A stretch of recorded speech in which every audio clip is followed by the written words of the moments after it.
When I take money to the bank, I want my money to make money. However little that amount is, I want my money to make money. So hello beautiful people of the internet, welcome to my YouTube channel. Thank you so much for joining me today. I have not been on my YouTube channel for a long time, so I'm trying to be as consistent as possible. So I'm shooting videos in random places. I am trying to stick to a schedule, so wherever I am, whenever I can, whenever an idea strikes me, I'm sitting down, bringing out my ring light, bringing out my phone, and starting to shoot a video. Unfortunately, I can't really do without these glasses. The ring light has been having such a negative impact on my sight, so I'm really trying to wear my glasses and stay safe every time I'm in front of it. So I'm really sorry, you guys are just gonna have to deal with it. I know it's like there's a very high reflection of the glasses. I'm gonna try as much as possible to make it not as destructive as I think it is. So today I want us to talk about an emergency fund. What is an emergency fund? I want to answer some questions, some really important questions that people have concerning the emergency fund, and I'm trying to convince someone out there that indeed you need an emergency fund, because a lot of people, I think in my country, we just lack so much information that, especially with the bad economy, we really do not have money to put away. We really do not have money to save away somewhere that we can use in case of emergencies.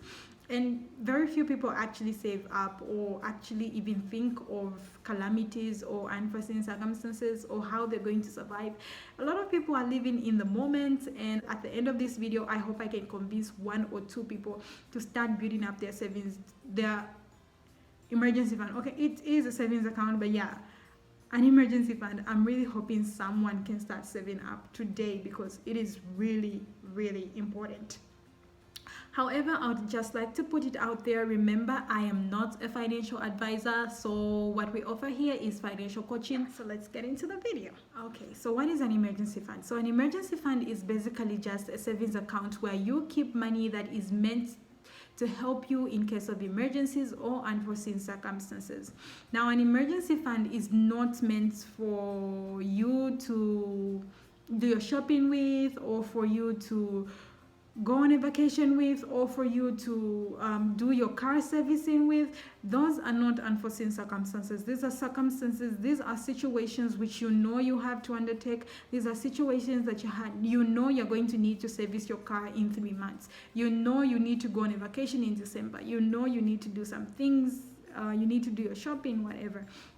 So this money is not meant for that. This money is strictly meant to help you in case of emergencies. What are some examples of emergencies that you can use your emergency fund on? These emergencies can be hospital bills. These can be retrenchments in case of a job loss, in case if you are not employed, in case your business fails. So many things happens in business. This is money that is meant to cushion those instances. Why do you need an emergency fund? A lot of people will ask you, why do you need an emergency fund though? I have other savings accounts. This is not money that you want to easily spend on unnecessary things or things that you know you have to spend on. We are all humans. There are times which come in where you're not going to know what hit you. There's going to be a death. There's going to be some things that you just definitely have to be prepared for. An emergency fund is there to help you with these things. The other question is, where do you save this money? Where do you keep this money? Of course, long gone are the times when you would save your money in long gone are the times when you would save your money at home. Only my mom still does that.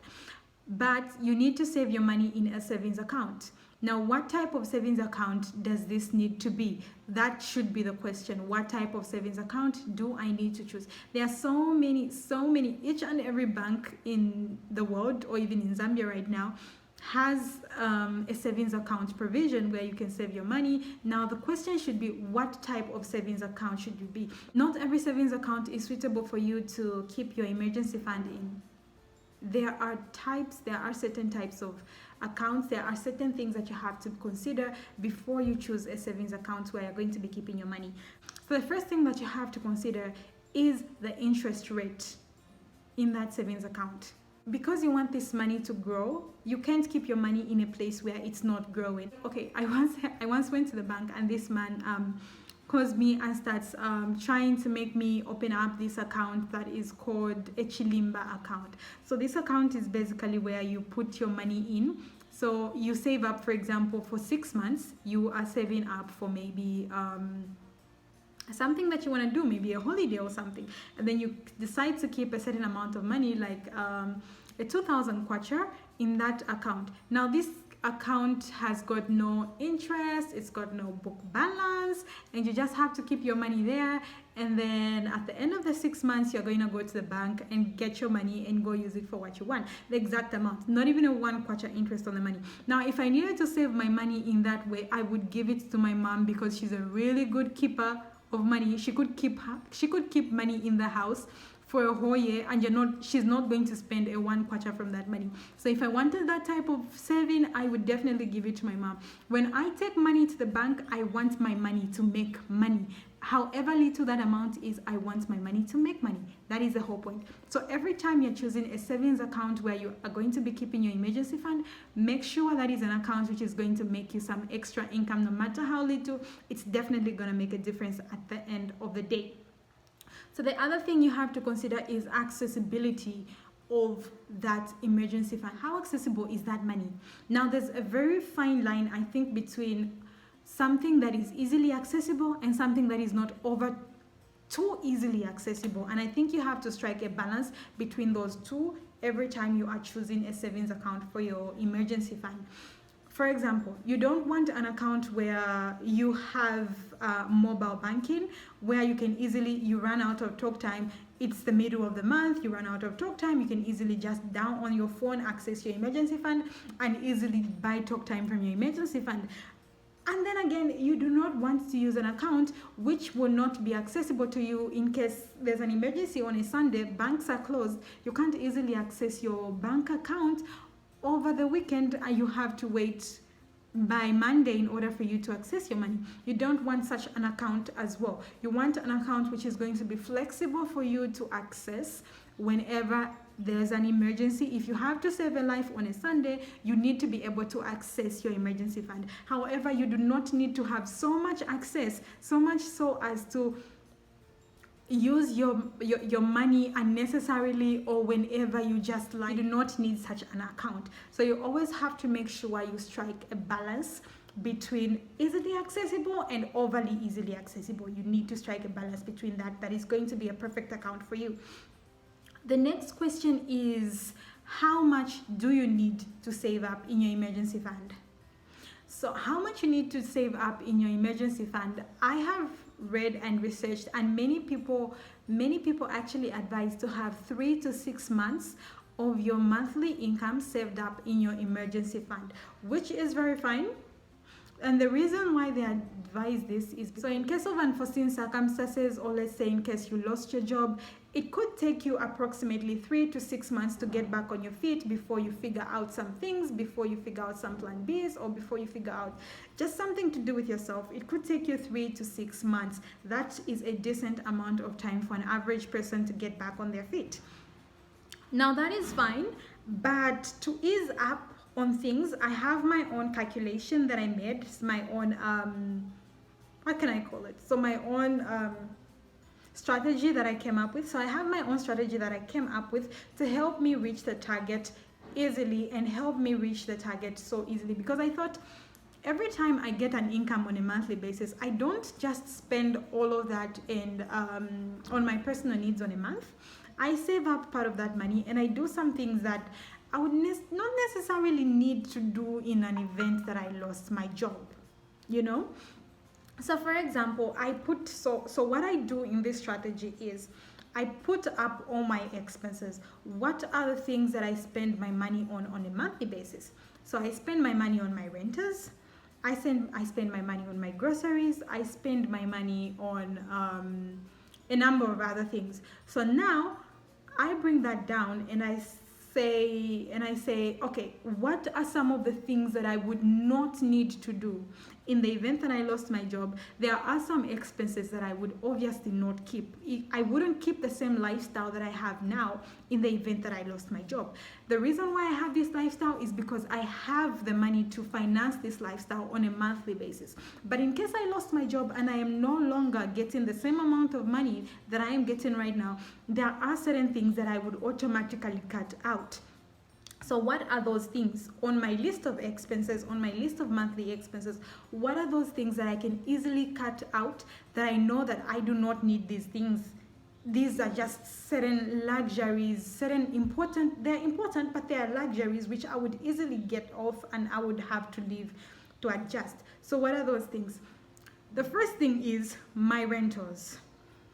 So given you lost your job today, given I lost my job today, would I still want to rent an apartment?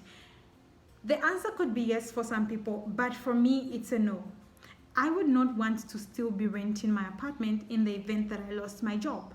If I lost my job today, I would go back to my parents' house. I would go back to live with my parents if I lost my job. So no, I do not necessarily need to save up for my rentals. Number 2, groceries. Would I still need to buy groceries in the event that I lost my job? No, obviously I'm going back to my parents' house. I am not going to need to buy as many groceries as I buy living alone here. I would not need to buy as much groceries. Of course, I would need to buy certain things, maybe my personal needs, my personal requirements. I would need to cater for those things on my own, but I do not need as much money as I spend today, because when I'm here, I'm also spending on food. I'm also paying on for my electricity bills. I'm also paying for a number of other things that are needed in a home. So if I went back to my parents' house, most of those things wouldn't be needed. So how much do I need for those personal essentials that I would need? Okay, this is how much I would need. Okay, multiply that by 3 months. I put that aside. The next thing, my school fees. I'm a student myself. I've taken myself back to school. So that is very important to me. In the event that I lost my job, would I want to give up my school? Of course not. Absolutely not. I would not want to give up my school in the event that I lost my job. I would not want to stop school. School is something that I would want to continue up until I graduate and I complete my program right now. So that is the saving that I put as a priority. So I pay per semester, so I save up 3 semesters in advance. 3 semesters in advance, that is going to be about 1 year, 6 months. In 1 year, 6 months, I would have figured something out. So that is a safe bet to have. That is a safe amount to have put aside for my education. So my education, in case anything happens to me today, my education is safe. It would not be affected, because that is one of the considerations that I've put up in my emergency funds. So what other questions are there for an emergency fund? I think I've covered the major questions that most people have, the major questions that you need to know before you decide whether to set up an emergency fund or to not set up an emergency fund, which I think it should definitely be the affirmative. You definitely need to set up an emergency fund. It is very, very, very important. Trust me, I learned the hard way and I started thinking about it so much. So thank you so much for joining me today. I'll see you next week.